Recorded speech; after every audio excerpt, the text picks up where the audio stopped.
रात गहरी हो चुकी थी। पहाड़ों की ठंडी हवा धीरे धीरे बह रही थी। जंगल के किनारे खड़ा वो पुराना बरगद का पेड़ चांदनी में लंबी छाया डाल रहा था। उसकी जड़ों के पास सूखी पत्तियों पर कुछ बच्चे गोल घेरा बनाकर बैठे थे। दूर कहीं किसी उल्लू की आवाज़ गूंजती थी और बीच बीच में झाड़ियों में हल्की सरसराहट सुनाई देती थी। उन बच्चों के बीच एक बुजुर्ग आदमी बैठा था। सफ़ेद दाढ़ी, शांत चेहरा और आंखों में जैसे बहुत पुरानी कहानियां छिपी हुई हों। वो धीरे से बोलना शुरू करता है। बच्चों, आज मैं तुम्हें एक ऐसी सच्ची कहानी सुनाने वाला हूं जिसे सुनकर एक समय पूरा पहाड़ डर से कांपता था। ये कहानी है हिमालय के जंगलों की, कुमाऊं की पहाड़ियों की और एक ऐसी बाघिन की जिसने इंसानों को अपना शिकार बना लिया था। बच्चे ध्यान से सुनने लगते हैं। बूढ़ा आदमी धीमे स्वर में कहता है, लोग उसे कहते थे चंपावत की नरभक्षी।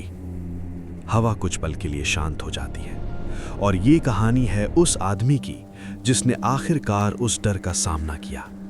उस आदमी का नाम था जिम कॉर्बेट।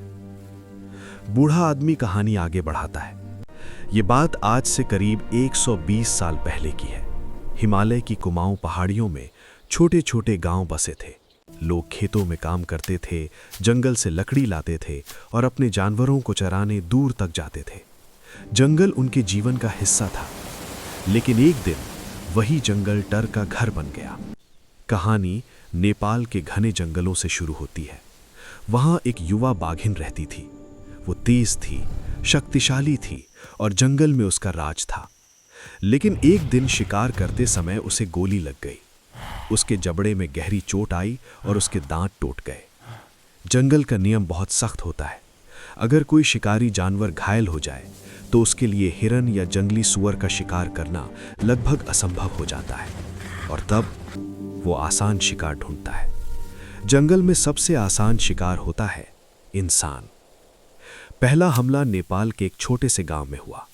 एक महिला जंगल में घास काटने गई थी। वो शाम तक घर नहीं लौटी। जब लोग उसे खोजने जंगल में गए तो उन्हें जमीन पर खून के निशान मिले और तभी लोगों को समझ में आया कि जंगल में कुछ बदल गया है। उस दिन के बाद हमले शुरू हो गए। कभी कोई लकड़ी काटने गया और वापस नहीं आया। कभी कोई चरवाहा जंगल में गया और उसकी गायें अकेली लौट आईं। धीरे धीरे पूरे इलाके में डर फैल गया। लोगों ने उस बाघिन को कई बार देखा लेकिन पकड़ नहीं पाए। वो बहुत चालाक थी।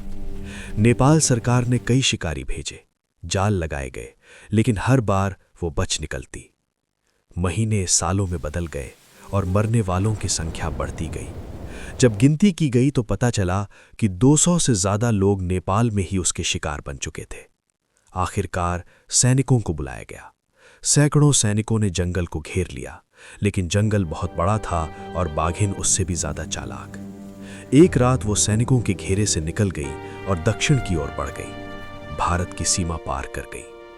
अब वो पहुंच चुकी थी कुमाऊं के जंगलों में। उसका नया इलाका था चंपावत और यहीं से उसका आतंक अपने सबसे खतरनाक रूप में शुरू हुआ। कुमाऊं के गांवों में जीवन बदल गया। सुबह खेतों में जाने से पहले लोग प्रार्थना करते। बच्चों को अकेले बाहर नहीं भेजा जाता और शाम होते ही दरवाजे बंद हो जाते। लेकिन बाघिन को इससे फर्क नहीं पड़ता था। वो दिन में भी हमला करने लगी, कभी रास्तों पर, कभी खेतों के पास, कभी गांव के किनारे। लोग उसे देखते लेकिन कुछ कर नहीं पाते। एक बार तो उसने सैकड़ों लोगों के सामने एक लड़की को उठा लिया। उस घटना के बाद पूरा इलाका दहशत में था। जब मरने वालों की गिनती की गई तो पता चला कि 400 से ज्यादा लोग उसके शिकार बन चुके थे। अब ये सिर्फ एक जानवर का मामला नहीं था, ये पूरे इलाके की सुरक्षा का सवाल बन गया था। तब लोगों को याद आया एक नाम, एक ऐसा आदमी जो जंगल को समझता था, जो जानवरों की चाल पढ़ सकता था। वो था जिम कॉर्बेट। जब कुमाऊं के लोगों ने उनसे मदद मांगी तो वो कुमाऊं में आए। कॉर्बेट ने जल्दबाजी नहीं की। उन्होंने हर हमले की जगह देखी, गांव वालों से बात की, जंगल के रास्तों का निरीक्षण किया। धीरे धीरे उन्हें उस बाघिन की आदतें समझ में आने लगी। एक दिन खबर आई कि पास के गांव में फिर हमला हुआ है। कॉर्बेट तुरंत वहां पहुंचे। उन्होंने तय किया कि अब उस बाघिन का पीछा किया जाएगा। गांव के सैकड़ों लोग उनके साथ जंगल में गए।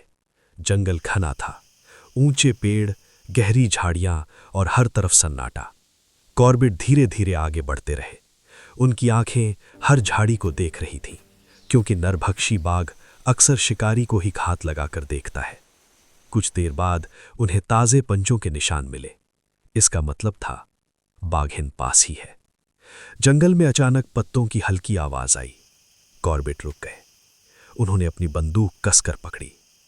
कुछ सेकंड बीते जो बहुत लंबे लग रहे थे, और फिर झाड़ियों के पीछे से एक बड़ी बाघिन बाहर आई। उसकी आंखें चमक रही थीं।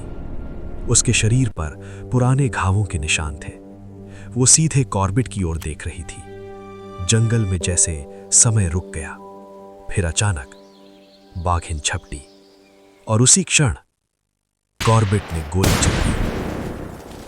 गोली की आवाज पहाड़ों में गूंज गई।